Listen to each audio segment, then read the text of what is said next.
السلام علیکم ورحمۃ اللہ۔ امید ہے کہ تمام سامعین و ناظرین خیریت سے ہوں گے۔ آپ تمام سامعین و ناظرین کا چونک انڈسٹری اکیڈمی میں خیر مقدم اور استقبال ہے۔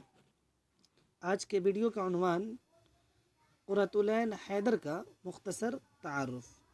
آج میں جس ٹاپک پر گفتگو کرنے جا رہا ہوں وہ ہے قرۃ العین حیدر کا مختصر تعارف۔ آئیے ان کے حیات زندگی اور ان کے کارناموں کے بارے میں جاننے کی کوشش کرتے ہیں۔ مولوی نذیر احمد سے پریم چند تک اور پریم چند سے کرشن چند تک پہنچتے پہنچتے اردو ناول نے ارتقاء کے کئی منزلیں طے کر لی تھی اور اس صنف کی ایک مستحکم روایت قائم ہو گئی تھی۔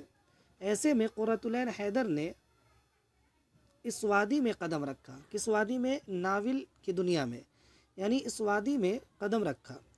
حیرت نہ ہوتی اگر وہ اپنے کسی پیش رو کے نقش قدم پر چل پڑتے، مطلب جیسے کرشن چند، پریم چند، ڈپٹی نذیر احمد، عبدالحلیم شرر، ان کے نقش قدم پر وہ نہ چلی بلکہ وہ اپنا خود ہی راستہ نکالا۔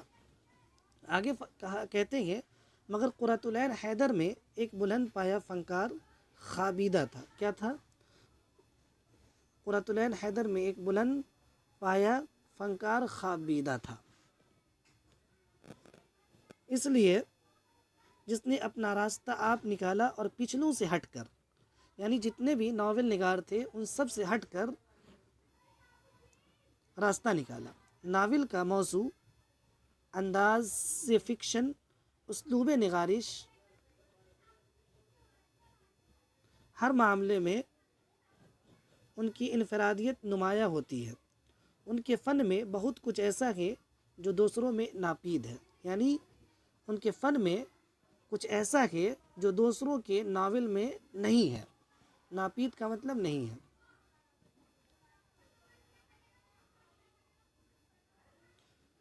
اس کی تفصیل درج ذیل ہے۔ نمبر 1، مغربی ادب کا مطالعہ قرۃ العین، یہ کا جو ہے کیا لکھا کیا ہوا ہے، یہ کا تھا،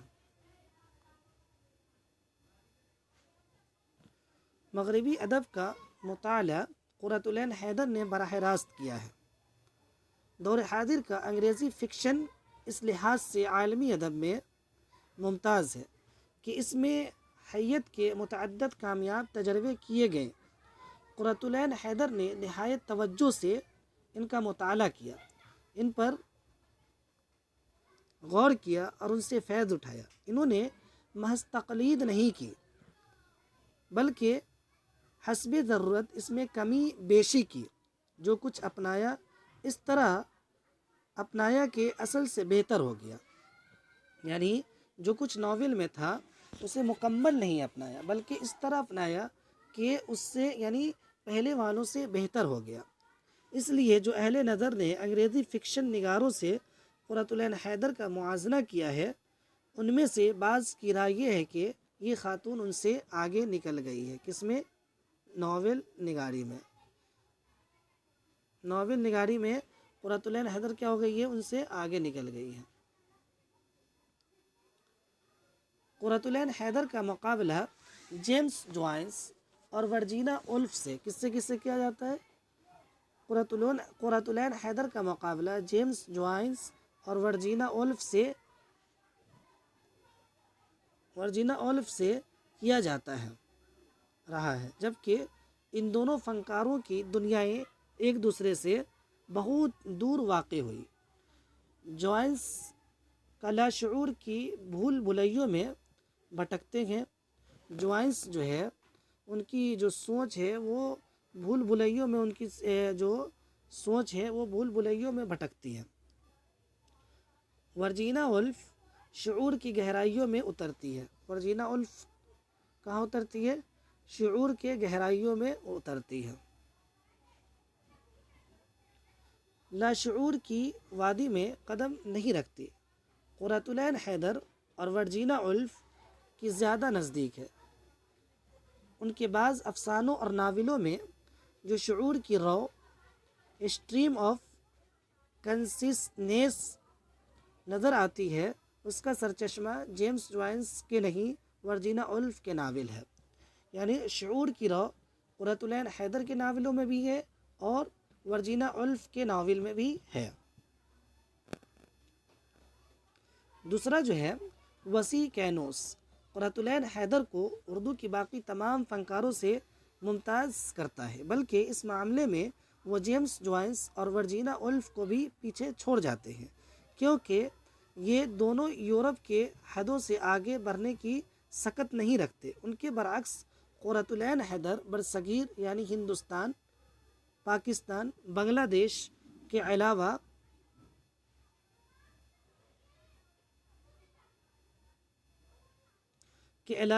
یورپ کو بھی اپنے دائرہ کار میں شامل کر لیتی ہے۔ ان کی نظر بہت وسیع ہے، بنی نوع انسان کو جو مسائل درپیش ہے اور عالمی سطح پر جو حالات رونما ہو رہے ہیں، وہ سب ان کے پیش نظر رہتے ہیں۔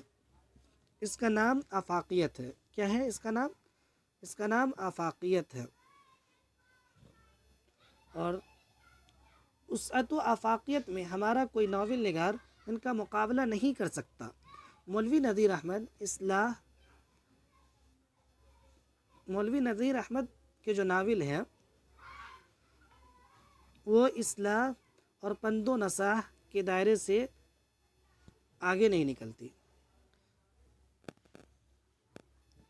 مولوی نذیر احمد اصلاح، یہ لکھا گیا وہ غلط ہے، پند و نصاح کے دائرے سے باہر قدم نہیں رکھتے۔ سرشار جو ہے پنڈت رتن ناتھ سرشار جو ہے، ان کے بارے میں کہا جاتا ہے کہ لکھنؤ کی معاشرت کو ہی وہ سب کچھ سمجھ لیے تھے۔ کیا تھے؟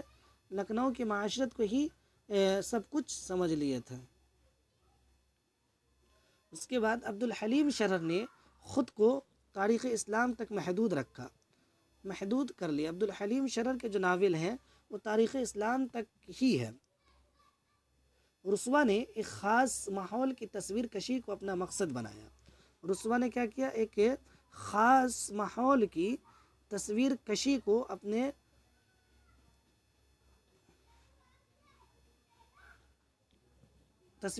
اپنا مقصد بنایا۔ راشد الخیری نے اپنی کوششوں کو طبقہ نسواں یعنی عورتوں یا لڑکیوں تک ہی محدود کر دیا۔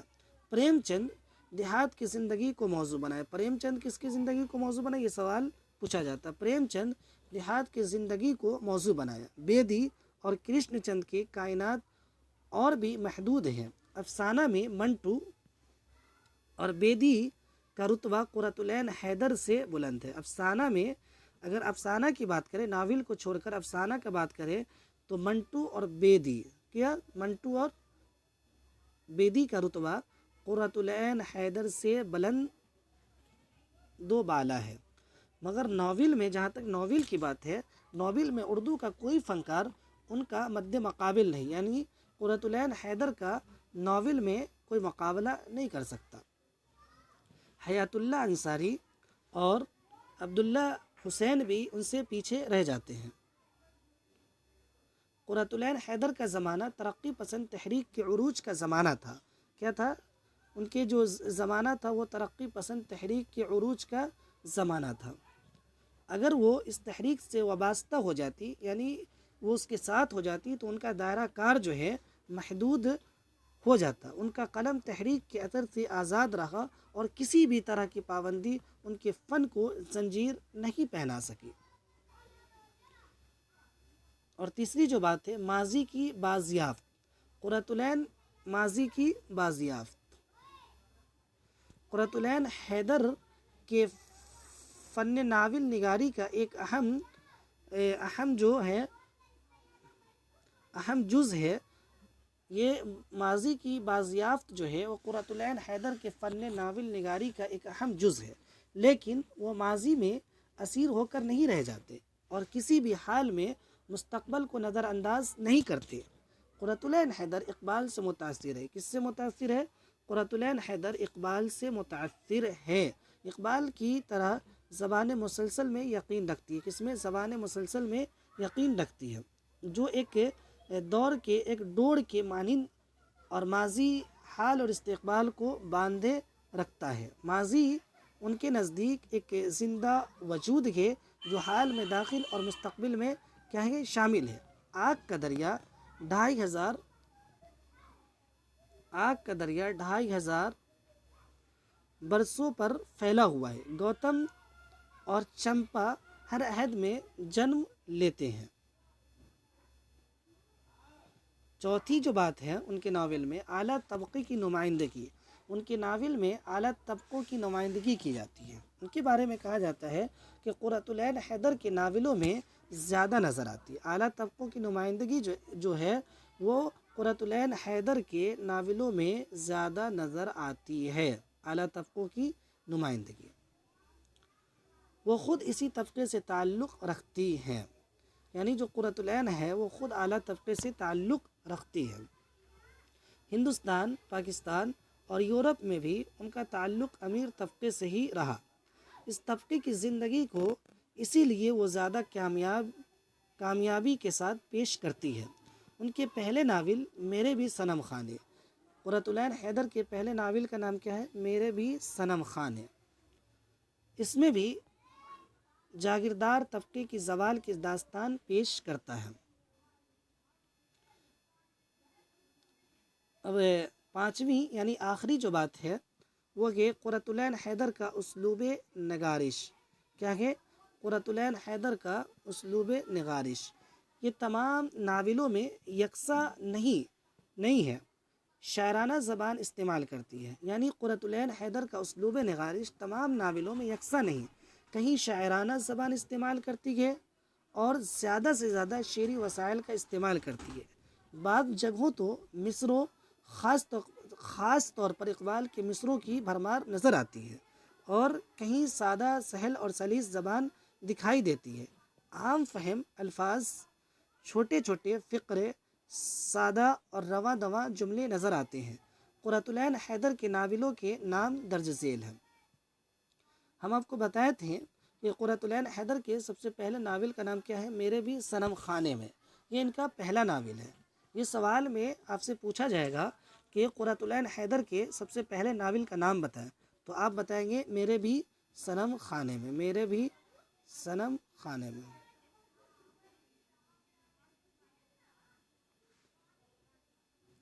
ان کے دوسرے ناول کا نام ہے سفینہ غم دل، اور تیسرا ہے آگ کا دریا، جو اس میں شعور کی رو پایا جاتا ہے۔ شعور کی رو کس ناول میں پایا جاتا ہے؟ تو آپ بتائیں گے کہ آگ کا دریا میں۔ اور ان کا جو چوتھا ناول ہے وہ یہ آخری شب کے ہم سفر، کیا ہے چوتھے ناول کا نام؟ آخری شب کے ہم سفر۔ پانچواں ناول ہے کار جہاں دراز، اور چھٹے ناول کا نام ہے گردش رنگ چمن، اور ساتویں اور آخری جو ناول ہے وہ ہے چاندنی بیگم۔ قرۃ العین حیدر کے آخری ناول کا نام کیا ہے؟ تو آپ بتائیں گے چاندنی بیگم، چاندنی بیگم۔ ان ناولوں کے علاوہ انہوں نے چند ناول بھی لکھے ہیں، وہ یہ ہیں سیتا ہرن نمبر 1۔ ان کے پہلے ناول کا نام کیا ہے؟ سیتا ہرن۔ ناول کے مقابلے میں جو ناول ہوتا ہے وہ مختصر، یعنی بہت ہی تھوڑا ہوتا ہے، مطلب مختصر ہوتا ہے۔ ان کا پہلا ناول ہے سیتا ہرن، دوسرا ہے چائے کے باغ، اور تیسرا جو ہے دل ربا، چوتھا جو ہے اگلے جنم موہی بٹیا نہ کیجو، اور پانچواں جو ہے ہاؤسنگ سوسائٹی۔ کیا ہے پانچویں کا نام؟ Housing society. نوٹ: سب کی تشریح اگلی ویڈیو میں انشاءاللہ کی جائے گی۔ ان سب کی تشریح ناول اور کیا کہتے ہیں ناولوں کی تشریح مختصر یعنی اختصار کے ساتھ آپ کے سامنے اگلی ویڈیو میں پیش کی جائے گی انشاءاللہ۔ تو یہ چند باتیں قرۃ العین حیدر کے ناول اور ان کی حیات کے متعلق تھا۔ امید ہے کہ یہ امتحان کے متعلق یعنی امتحان کو لے کر یہ کارآمد اور معاون ثابت ہوگا۔ یہ چند باتیں تھیں، میں آخر میں ان باتوں کے ساتھ اپنی باتوں کو ختم کرتا ہوں۔